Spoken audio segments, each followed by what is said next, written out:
আজ বানাবো চিংড়ি মাছের বালাচাও বা চিংড়ি শুটকির বালাচাও। প্রথমে আমি পেঁয়াজগুলোকে আগে ভালো করে ভেজে নেব। তার আগে অবশ্যই আমি শুকনো মরিচগুলো ভেজে নিয়েছি।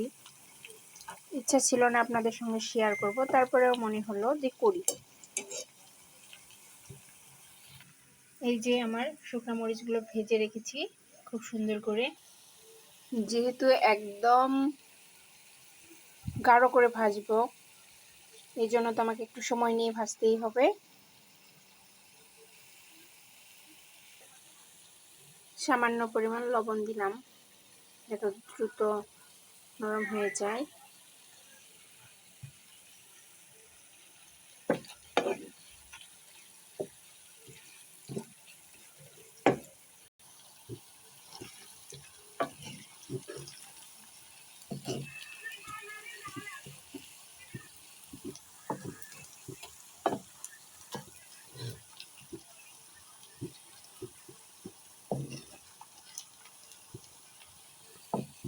একদম বেরেস্তার মতো করে, একদম বেরেস্তার মতো না, জাস্ট বেরেস্তাই বানাবো এটাকে।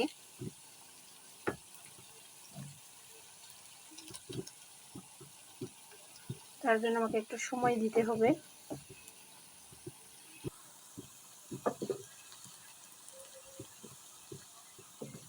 ভালাচাওটা যে এত মজার একটা খাবার, কেউ না খেলে বুঝবেনই না।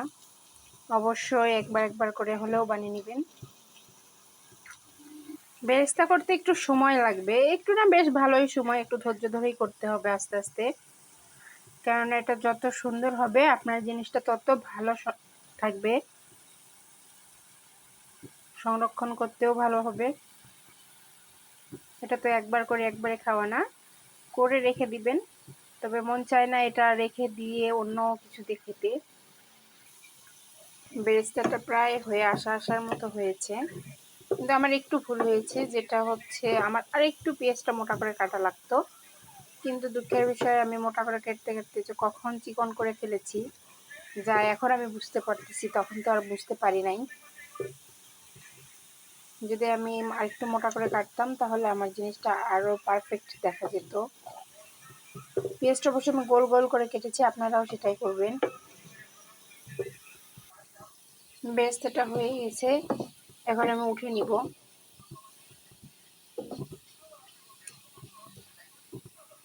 বেরেস্তাগুলো সব উঠে নিয়েছি। এখন আমি 1 কাপের মতো রসুন কুচি করে, যে রসুন কুচিগুলো করে নিয়েছিলাম ওগুলো এখন দিলাম। রসুনগুলোকেও পেঁয়াজের মতো বেরেস্তা করে নিব।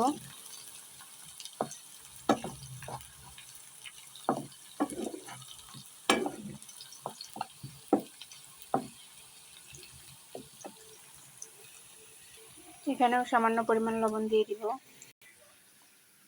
গুঁড়ো করে নিচ্ছি এটাকে।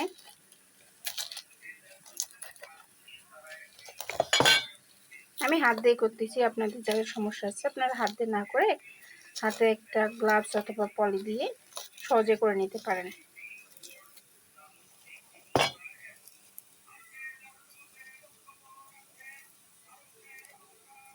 রসুনগুলো ভাজা হয়ে যাচ্ছে।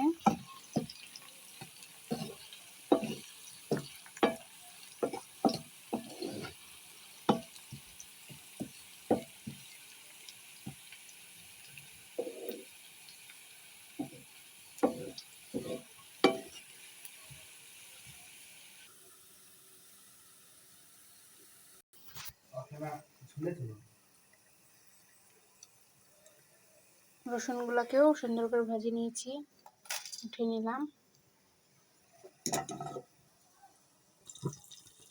এবার আমি চিংড়ি মাছগুলোকে অল্প অল্প করে তেলে দিব।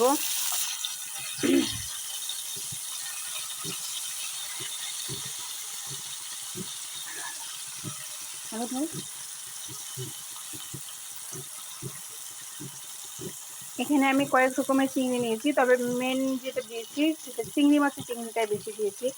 তাছাড়া আমি একটু চালা মাছের চিংড়ি, শুটকি, পাতাসি মাছের শুটকি দিয়েছি। চিংড়ি মাছের শুটকিগুলোকে খুব ভালো করে ভেজে নিব। যেহেতু এটা এক রকমের চিংড়ি শুটকির চানাচুর, তো চানাচুরের মধ্যে কুড়মুড়ে হবে।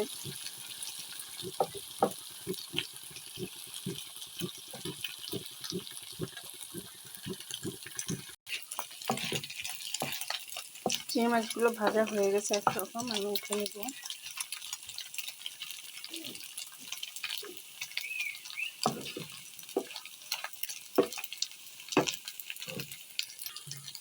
যেহেতু আমি অল্প অল্প করে ভেজে নিচ্ছি, আমার একটু সময় লাগতেছে। আর এটা পর্যাপ্ত তেলে ভাজতে হবে।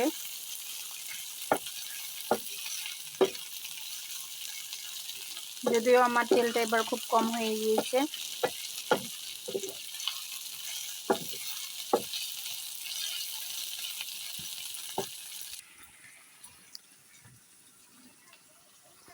লাস্ট এখন এগুলো আমি সব মিক্সড করব, এটাই আমার কাজ। এবং মিক্সড করতে গেলে তো অবশ্যই হাত মাখাইতে হবে। এবং লাস্ট আমি আপনাদের ফাইনাল লুক দেখাবো। এই যে বলা চার সবগুলো উপকরণ রেডি, এখন জাস্ট মিক্সড করব। এবং মিক্সড করার সহজ পদ্ধতি হচ্ছে যে কোনো একটা পটে নিয়ে ঝাঁকাঝাঁকি করব মুড়ি মাখার মতো। এর সঙ্গে এখন কাঁচা পেঁয়াজ ধনিয়া পাতা দিয়ে আমি মেখে নিব, তাহলে আমাদের রেডি।